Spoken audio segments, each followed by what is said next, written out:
观众朋友们好，这里是大时局，我是林晴。中国正在经历一场无声的震动。你以为一个人的离世2年后就该被遗忘，但在这个国家，想悼念都成了一种罪。10月27号，李克强忌日，安徽多所大学全面戒严，学生被要求每天点名上报，禁止外出，请假必填手写纸条，晚上还要突击查宿舍，连谁去了定远，谁去了合肥都要登记。有人问，干嘛查这么紧？同学回一句，明天上一任总理的日子。就这样一句话，像是在地下街头，中共的恐惧藏不住了。更讽刺的是，同一天在河南商丘，夜市摊贩和城管爆发激烈冲突，一名大哥边哭边吼，我们只想活下去。8辆救护车开进夜市，满街都是被打倒的人。这不是社会新闻，而是中国真实的底片。上层怕学生悼念，下层被打到流血，而中间那一代人结婚都要租3金，戒指、手镯、项链，7天租金1000块，因为买不起。他们笑着说实用就好，但那笑里全是无奈。这样的中国还能撑多久？华尔街的预测更狠，中共最迟2030年前走向系统性崩盘。理由4个字：钱撑不住了。2025年10月27号是前中共总理李克强去世2周年的纪念日，中共官方的反应却是如临大敌。网传在李克强的家乡安徽，多所大学突然收到紧急通知，要求严查学生行踪，天天点名，严格请假制度。还有人爆料，学校连晚上都突击查宿舍，特别关注学生是否前往合肥或李克强的出生地和祖籍地定远。他们到底在怕什么？一位网友爆料，他所在的学校从10月27号到11月3号，要求班长每天统计在校人数，每天下午5点准时上报谁不在校，想离校，抱歉，得提前写纸质的请假条。你没听错，是纸质的请假条，用数位方式请假不行。更夸张的是，像阜阳师范大学还发起突击查勤，还特别去统计谁去合肥，谁去了定远。学生之间的聊天记录也被流出。有人问，今天晚上要查勤吗？干嘛统计今天不回去的人？底下立刻有人秒回，明天日子比较特殊，上一任总理。还有一位补一句，这和政治有关，怕学生被有心人利用，聚众悼念。说白了，就是不让你悼念，不让你想，也不让你说。其他学校也有类似情况。网友秋刀鱼和猫说，我们学校也收到通知，禁止学生外出，除非有纸本请假条，还得每天上报人数。自媒体人姚成的 X 贴文说，安徽各地爆发大规模纪念李克强总理逝世2周年活动，尤其是合肥红星路和定远九资乡，民怨民愤已达极点，呼吁立案调查习近平，不弄个水落石出，绝不罢休。有网友嘲讽，敏感日越来越多，此地无银300两，可能是那些学生都没想过要悼念，然后年年这个时候提醒一下，做贼心虚。还有的说8964就是大学生发起的，中共害怕大学生。中国大陆所有灾难本质上都是制度性灾难，这种草木皆兵的反应背后是心虚，是真的有不能说的事。李克强从2013年到2023年担任中共的国务院总理，理论上是国家2把手，但他的角色一直让人觉得有些尴尬。很多人记得2020年疫情之后，他在卸任前5月的记者会上，当着全国和世界各国记者的面讲了一句话，震惊的话。他说，中国有6亿人月收入只有1000元左右。这话一出，直接打脸当时习近平吹嘘的共同富裕、全面脱贫，也让人们开始意识到现实和官宣之间的巨大落差。李克强虽然身居高位，却常被形容有志难伸。直到2023年10月26号，他的猝逝引发了铺天盖地的质疑声。从妻子程红的网传喊冤信，到一封署名李克强女儿题目终于写给您的信件，再到前新华社资深记者顾万明的公开信，都在质疑李克强到底是不是自然故去。顾万明在李克强噩耗公布3天后发文，要求调查真相，暂停火化，成立独立调查小组，甚至提出官方对李克强离世的解释不能让人民信服。结果呢，他很快被抓捕，2024年被以寻衅滋事判刑1年，连退休待遇都被剥夺了，彻底从体制内被除名。其实早在今年6月，就有直接参与行动的爆料人出来爆料了李克强遇害的全过程，震惊了海内外。李克强身后留下的是什么？他走了，他的名声却活得更久。而我们又该如何看待一个政府对待过去领导人的方式？我们刚刚看到的是中共当局对一位已逝领导人的过度防范，而在另一端，更现实、更具体的矛盾正在街头上演。接下来，我们带你走进河南商丘，一场因为生计而爆发的警民对抗，反映的是普通民众为了活下去的奋力挣扎。10月27号晚上，在河南省商丘市的应天街夜市，这里曾是当地最热闹、最烟火气十足的一条街。可就在这个晚上，街头不再是叫卖声，而是嘶吼、尖叫、冲突和救护车的鸣笛声。冲突起源于当地政府一场突如其来的驱赶行动。现场目击者说，那晚城管人员强行驱离一户刚刚重开营业的小摊贩，态度粗暴，引发口角，甚至是动手。这一举动立刻点燃了现场其他摊贩的怒火，很多民众围上来嘶吼、抗议、推搡，整条街瞬间变得混乱不堪。一番乱局之后，有人受伤。目击者说，光救护车就来了8辆。是的，民众为生存的抗争演变成为一起导火索式的群体事件，但这场冲突其实早就埋下了伏笔。原来从今年9月开始，商丘市政府就以大气污染防治为理由，对整条夜市街采取了长达100天的强制关停，导致商贩3个多月没办法做生意，维持生活。从最初只是针对没缴费的摊贩，到后来连缴费有经营权的摊贩也被赶走，这让很多家庭，尤其是靠摆摊养家的中年人、老人，完全失去了收入来源。一位摊贩大哥哭着说，我们又不是贪官污吏，我们是靠这点收入养小孩、供学费、还房贷的啊。所以有些人撑不住了，只能偷跑出来营业，结果遭到暴力镇压。那晚的现场，有人被打倒在地，有人试图保护自己的摊车却被推倒，有夫人哭喊着，我们只想活下去。而他们的对面是身穿制服、态度强硬的执法人员。这场对抗反映出的是一个更深的问题，当政策只看关键绩效指标，不顾民生，谁来保护基层人民的基本生存权？有网友说得很直白，老百姓的生存他们一点不在乎，空气污染比人命都重要。还有的说，时与势都在张献忠们那一边，只要邪教体制还在，百姓就永远不会有好日子。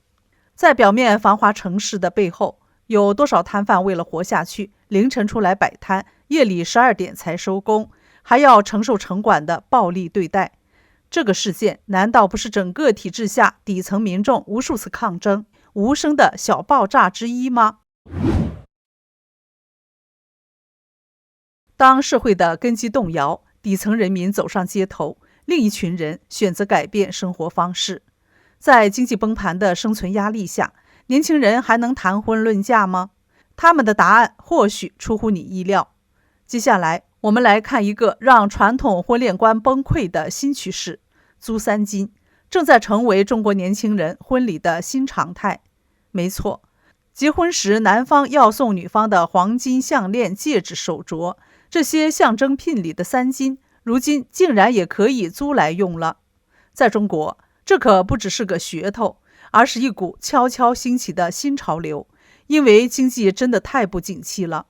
从黄金价格看，今年整体上涨幅度超过 50%， 虽然最近有一点回落，但跟年初比还是贵了不少。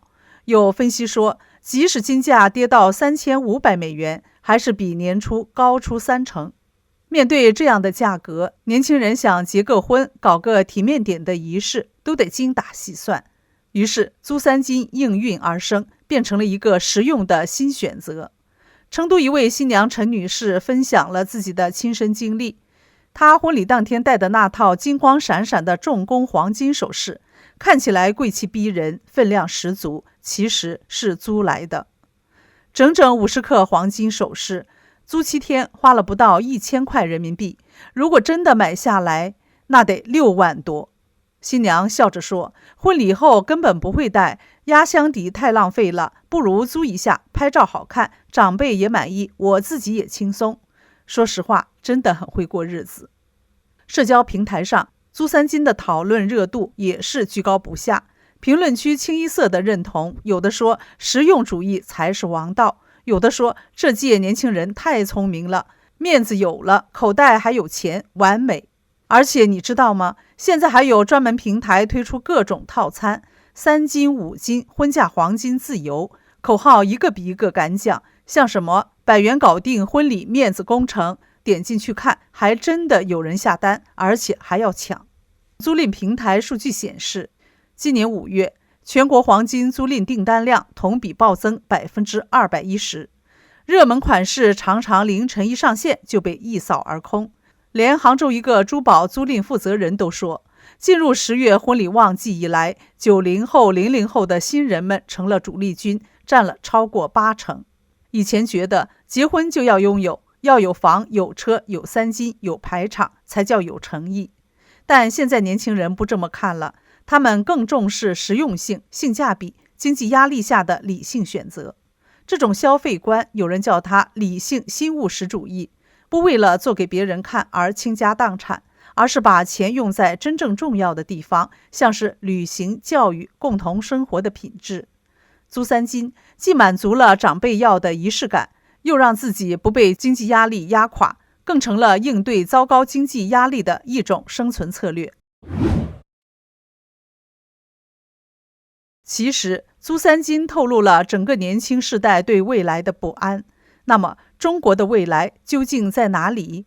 华尔街有一份惊人的预测，指出中共政权的崩盘时间，更预测了中国和美国的经济脱钩战，中共的结局是什么？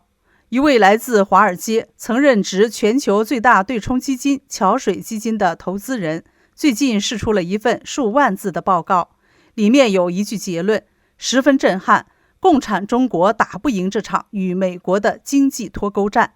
更惊人的是，报告还列出了中共溃败的时间表、崩盘的逻辑推演、4大倒数计时器，甚至直接点名2027年到2030年会是中共政权最关键的危险窗口期。报告作者指出，所谓中美经济脱钩，不是会不会发生，而是什么时候完全发生。他把这场对抗比喻成非对称博弈。美国是全球经济霸主，掌握主动权，中国深度依赖全球体系，脱钩就像切断自己的氧气管，所以这是一场中国输不起的战争。报告指出，中共政府在稳定汇率、拯救银行和维持社会稳定这3项任务中，最多只能保住2项，甚至只有1项。为什么？因为房地产这个巨大泡沫已经到了极限，中国房市的潜在损失高达5到10万亿美元，这超过了中国整个银行系统股东权益的总额。因此一旦泡沫破掉，不只是几家建商暴雷，是整个金融体系都会变成负资产。为什么这么严重？我们用一段话解释中国房市的循环，就是地方政府卖地，建商炒房，银行放贷，房价飙升，老百姓买单，然后地方政府再卖地。这种模式曾经撑起中国 GDP 的30%，撑住地方财政的1半以上。但是从2020年3道红线开始，这场游戏玩不下去了。2021年，恒大先爆雷，接着碧桂园、富力、华夏幸福一个个倒下，购房者断供，房价腰斩，期房停工，市场没有回暖迹象。作者说，中共当局现在坏账不摊开，银行不重估资产，降低储户利率，试图靠出口填内需缺口。他在玩拖延战术，但问题是美国、欧盟、印度都在加关税、查补贴。中国出口引擎正在熄火，而用来补洞的钱一年要花11万亿美元，这已经接近经济运作的物理极限。报告最核心的一句话是，中国共产党的合法性不靠法治，不靠选票，只靠一件事：经济。一旦经济崩塌，连带的是政权基础的松动，不像日本的失落20年，因为日本有民主、富裕和安全网。中国什么都没有，只剩粉饰太平。报告直接点出了中国对外的严重依赖。首先是金融，中国持有2.5万亿美元美国资产，但一旦制裁即可被冻结。其次是技术，中国7纳米卡关，缺了芯片什么都做不出来。第三是市场，中国出口靠的是美国、欧洲、印度这些市场。第四是粮食，中国30%大豆进口靠美国，肉蛋奶都仰赖进口。此外还有科技依赖，靠大量留学生以及千人计划吸收先进技术，还有文化和价值输入，从好莱坞到移动应用程序的用户界面设计，全部都在从西方输出。在国际结算和金融秩序方面，人民币结算量还不到美元的1/20。而美国对中国的依赖呢，只剩2样。第一是稀土，川普政府已经在着手自产和解决。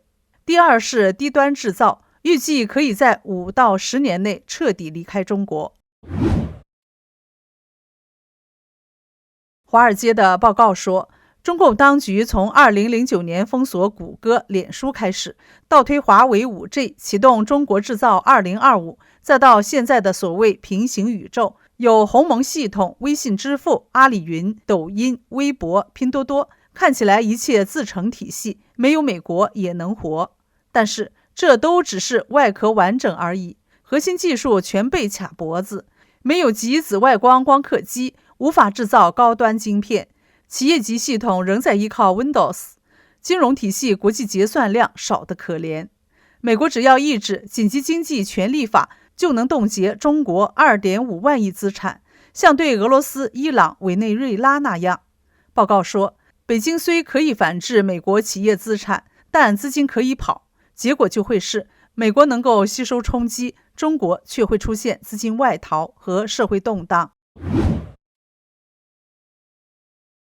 报告明白地指出，如今是最后的转环期，但4大时钟正在逼近。第一是人口崩塌，中国的劳动人口在加速萎缩；第二是美国稀土的自主化完成；第三是习近平届时面临交班或更换人马；第四是台湾总统任期进入变动期，可能升级对抗。华尔街推测，最迟2028年起，系统性危机将开始爆发。最后，作者呼吁中共政府别再自欺欺人，该做的结构性调整，该面对的风险不能再拖延。问题来了，你相信中国真的会在2030年前崩盘吗？请在留言区写下您发表的看法。这里是大时局，感谢您的陪伴与思考，请订阅、分享并打开小铃铛，一起在动荡中坚守真相，在黑暗中点燃希望。